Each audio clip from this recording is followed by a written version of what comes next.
take up as much space in the camera as you can. That's the goal. Sal just is always like, he's like right next to you. See? I told you, he's always there.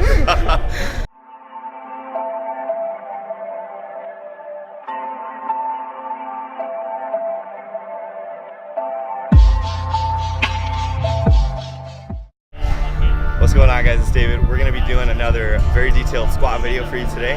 This is my good buddy Mark. I'm going to let him tell you a little bit about himself and what he's going to be helping us with today. So my name is Mark, as David just said. I went to school with him at Cal State Fullerton. I got my, as you can see, I got my undergrad in biomechanics, so I study human movement. That's my thing, that's my forte. I'm all about position of the spine, position of the ribs, so that's what we're going to go over today. Yeah, pretty much. If you ever see me ranting about people DMing me, it's probably him DMing me about my form, but he's actually going to help us a lot today. So we're going to be going over hip shift, mainly and looking at the squat.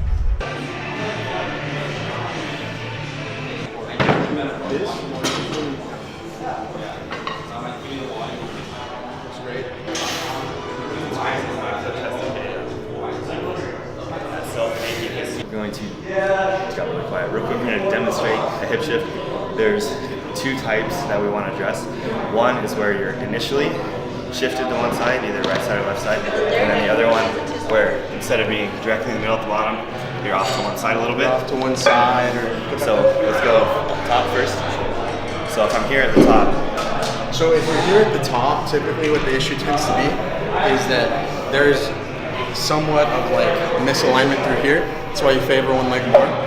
Right, so typically what I do with people when they're over here, I just kind of like tell them to really get that core nice and tight, make sure that they feel their weight right down the middle. And then that usually fixes that for the most part. And then down at the bottom, when they're off to one leg, this usually, like in this case right here, as you can see, he's more over on his right leg. So that issue would be something like this hip is unable to open up to where he can really like reach through. Could be a glute problem, could be an adductor problem. It's all really dependent on the person. But we'll go ahead and show you something that I really like, that I use on most people to kind of get them out of like this type of a hip shift. So when people talk about hip shift, they usually think, oh, like I just have a weak glute or I have a weak adductor. That can be true, but for the most part, it's that like something in your skeleton is out of position, whether it be your ribs, like right now you can see my ribs pointed down instead of them being flush with my pelvis, right? So what we're gonna do here is we're just gonna get into a nice little neutral like rib pelvis position. So the way we do that, first of all, is we push our shoulder away. I'm not bringing my neck away, I'm pushing the shoulder away, and then I get my neck in line with my upper back, right? With my ribs, they all kind of come down to this line. From there, I just want to bring my rib cage up so it's flush. And from there, I come up, I come through, I extend my hips. So from here, I just make sure that everything is in line. My ribs are flush with my pelvis in this line. We want everything in line, so that way everything is nice and stable. Then from there, I just like to stack the hip with the rest, and I just breathe through my nose.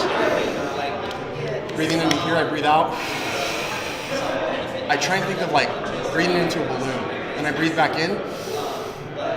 Breathe back out, get all this tight, breathe back in, breathe back out. Really try and keep that shoulder away. It's really hard to do this while talking, but yeah. You feel that? There you go. It's good, now breathe in here. There you go, now Mark.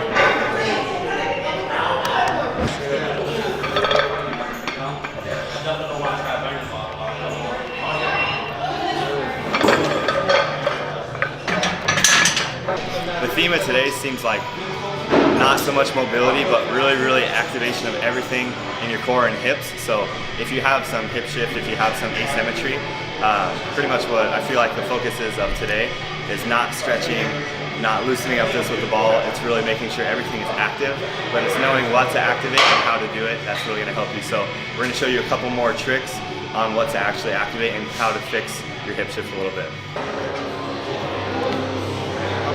Nice. My face.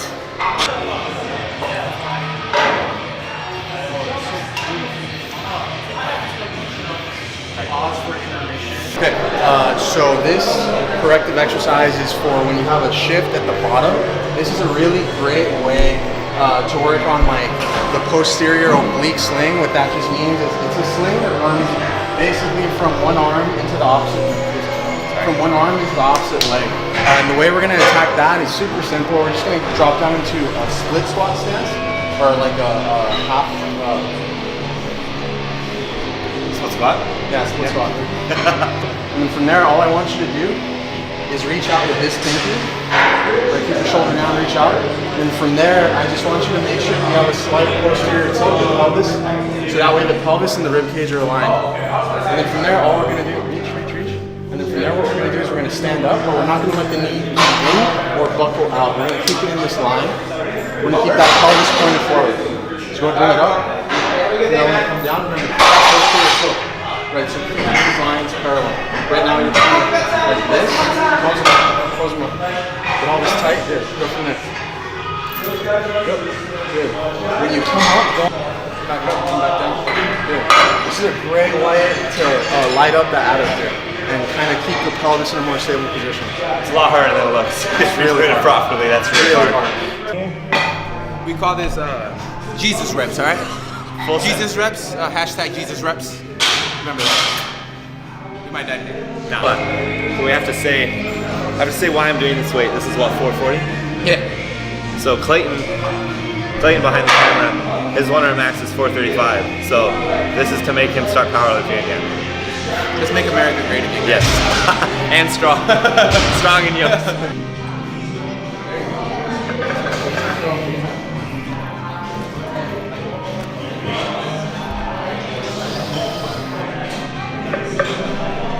Stand up. Nice. Double.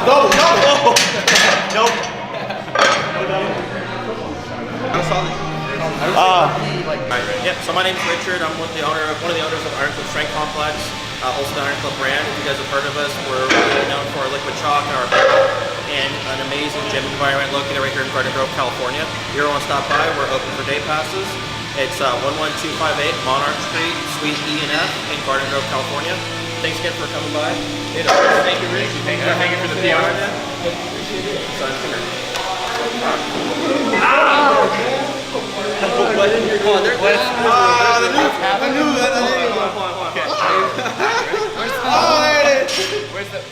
We have to screenshot that. I know, right?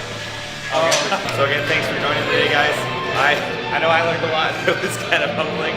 Some of the stuff Mark put me through, but again, I think the thing today that I was talking about to you guys earlier is scratch your mobility, scratch your rolling out. If you really want to fix some of the problems that you have, work on activating in areas and movements that you're deficient in. It's all about how you move. It's all about how you move. Because that's literally the easiest way to make this long term. Correcting your movement is the solution. Sitting on a foam roller is like a band-aid, on the cut or whatever.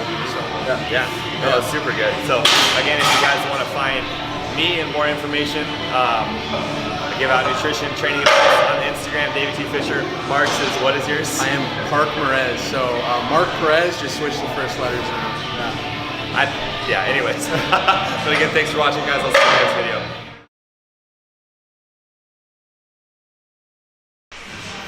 This bang is like ruining my life right now.